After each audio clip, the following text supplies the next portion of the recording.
আসসালামু আলাইকুম। নির্বাচনের পরে কি আমাদের দায়িত্ব শেষ? আমরা ভোট দিলাম, লাইন ধরে দাঁড়ালাম, উত্তেজনা হলো, ফলাফল ঘোষণা হলো। তারপর? আমরা কি আবার ৫ বছরের জন্য নীরব হয়ে যাব? ভোট দেওয়া দায়িত্বের শেষ নয়, ভোট দেওয়া দায়িত্বের শুরু। আমরা যখন একজনকে নির্বাচিত করি, তখন শুধু তাকে ক্ষমতা দেই না, আমরা তাকে দায়িত্ব দেই। কিন্তু প্রশ্ন হলো, আমরা কি নিজেদের দায়িত্ব পালন করি? একজন জনপ্রতিনিধি শপথ নেন, কিন্তু নাগরিক হিসেবে আমাদেরও একটি নীরব শপথ আছে। সচেতন থাকার শপথ। আমরা যদি প্রশ্ন না করি, আমরা যদি হিসাব না চাই, আমরা যদি খোঁজ না রাখি, তাহলে জবাবদিহিতা আসবে কোথা থেকে? জনপ্রতিনিধির কাছে কাজের হিসাব চাওয়া মানে বিরোধিতা নয়, শত্রুতা নয়। এটি আমাদের সাংবিধানিক অধিকার, এটি নাগরিক দায়িত্ব।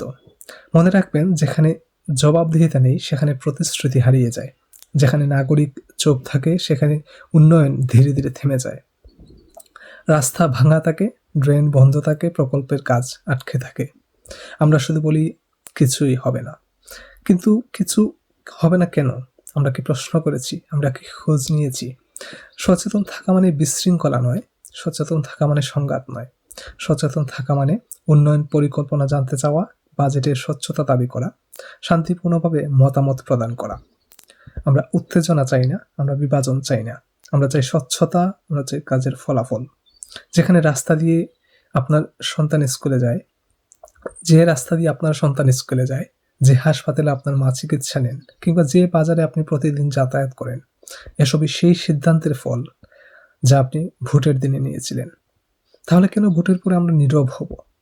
ভোটের দিনে আপনি একজন ভোটার, কিন্তু ভোটের পরেও আপনি একজন নাগরিক। আর নাগরিকের শক্তি শুধুমাত্র ব্যালট বাক্সে নয়, তার সচেতন কণ্ঠে। চলুন আমরা এমন একটি সংস্কৃতি গড়ে তুলি, যেখানে নির্বাচনের পর আলোচনা থাকবে, যেখানে প্রতিশ্রুতি লিখে রাখা হবে, যেখানে কাজের অগ্রগতি দেখা হবে, যেখানে জনপ্রতিনিধি জানবেন মানুষ জেগে আছে। আমরা কাউকে হেয় করতে চাই না, আমরা কাউকে ছোট করতে চাই না। আমরা শুধু চাই যে প্রতিশ্রুতি দেওয়া হয়েছে তা বাস্তবায়িত হোক, যে স্বপ্ন দেখানো হয়েছে তা পূরণ হোক। তাই বলছি, ভোটের পরেও সচেতন থাকুন, প্রশ্ন করুন, জবাব চান। কারণ উন্নয়ন তখনই টেকসই হয় যখন নাগরিক ঘুমায় না। ধন্যবাদ।